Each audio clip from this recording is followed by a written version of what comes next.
Hello everyone, and welcome to the Commexis Cast Daily for Friday, December 8th, 2017. All the news you need to know from our inbox to yours. I'm Matthew McGrorty, the videographer and podcaster here at Commexis, and today I am joined by the lead strategist at Commexis, Phillip Brooks. Good morning. And the president of Commexis, Len Ward. Good morning. So our first story today, eMarketer released a really big report that I'll have linked in the podcast description about cross-platform video marketing. And to be more specific, I've cherry-picked some statistics and thoughts from the report, but to be more specific, when they refer to cross-platform video advertising, they refer to ad campaigns that straddle more than one device or content platform, including desktops and laptops, mobile, social media connected, TV, and so omni-channel. TV. Basically, yeah. And the report later refers to some connected TV things, which we'll get into. So the Interactive Advertising Bureau and Advertiser Perceptions estimated that 38% of surveyed U.S. advertiser budgets would be spent on cross-platform video TV buys in 2017, up from 34% in 2016 and 32% in 2015. Challenges, they mentioned some challenges of cross-platform, both TV and video, coming together, is that 30 and 60-second TV spots don't really translate well into digital spaces, while content created for YouTube and Facebook isn't always up to snuff for the big screen in terms of video quality, which is true. Typically, you can get away with a little bit lower quality on a Facebook or a YouTube, whereas on TV, nowadays you basically need to be 1080p. And look really nice, especially if you're on an HDTV. There's a story I read of somebody who worked for news when they had just started translating into digital and HD, and you could see dust on the mirrors and the glass on a news desk. If you have an HDTV that's quality enough to see that. So just things that people need to think about. They also talked about how other challenges, over-the-top platforms don't have as much scale, so it's harder to get some age and gender statistics that TV marketers are typically used to. And also you have to spend a lot more time getting video files optimized for TV compared to social, compared to YouTube, compared to all these other things, and that can eat away into time.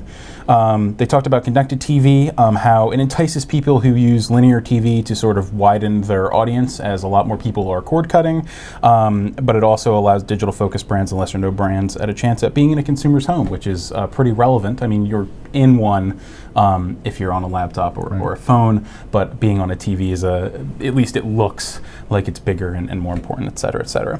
And just a couple statistics. eMarketer expects $9.13 billion in digital video advertising will be transacted programmatically, which is an increase of 42.3% over 2016 and represents 69% of all digital video spending.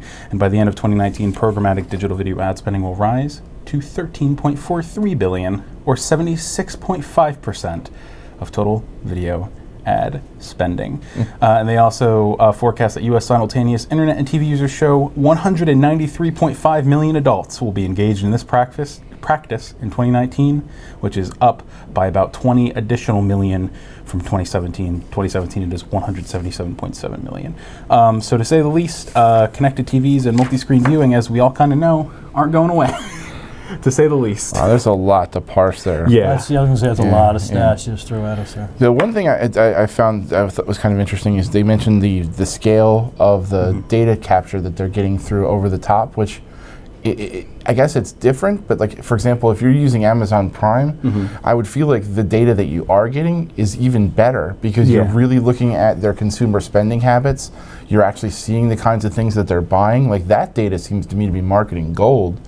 And even more useful to me if I'm a retail marketer than it would be for just their age and demographic stuff. Even their because not only do you know their instead of knowing their potential income level, you know exactly how much they're spending and on what they're spending it. So if they're spending a lot of money on recreational things or whatever, you really can target your stuff going through there. Whereas you can say, okay, well, somebody is over a certain income level. Well, maybe they want to buy a boat, So it's... Yeah, I wonder if this was focused more on Hulu and finding these apps on televisions in comparison to just regular viewing on a phone. I know they mentioned connected TVs, for example, don't necessarily have cookies that you can use to track, which can affect being able to identify people. I think the statistic was only 15% of these connected TVs have that ability. So they might be referring to that specifically in that regard. So it would limit, the information you can get and the assumptions you can make. But I mean, that's just a change people are going to have to get a little bit used to, at least until they get some more stats on it. Any other thoughts on this story? I know I threw a lot of stuff on you. You guys should check out the full report. There is a lot of interesting stuff on here, and the report's quite long and has a lot of very nice graphs. Thank you, eMarketer, for that. I'll be sure to put some through this video, so you're able to check them out that way. So for our second story for today, a little bit about the woes and dangers of influencer marketing when you are not properly disclosing. Yeah, if you're not, if you're looking at influencer marketing as a strategy for you, and there's a lot of reasons why it would work for certain businesses and industries and things like that. This is something. It's always a cautionary tale. It's something that is a kind of a pet peeve of mine. People not being fully clear about the disclosure, whether or not they're being paid to talk about something on social, and whether or not they are. And if you're a brand, you want to make sure with whom you align yourself is somebody that you can actually trust. It's not somebody who's about to get exposed for having done something awful and take your brand down with them.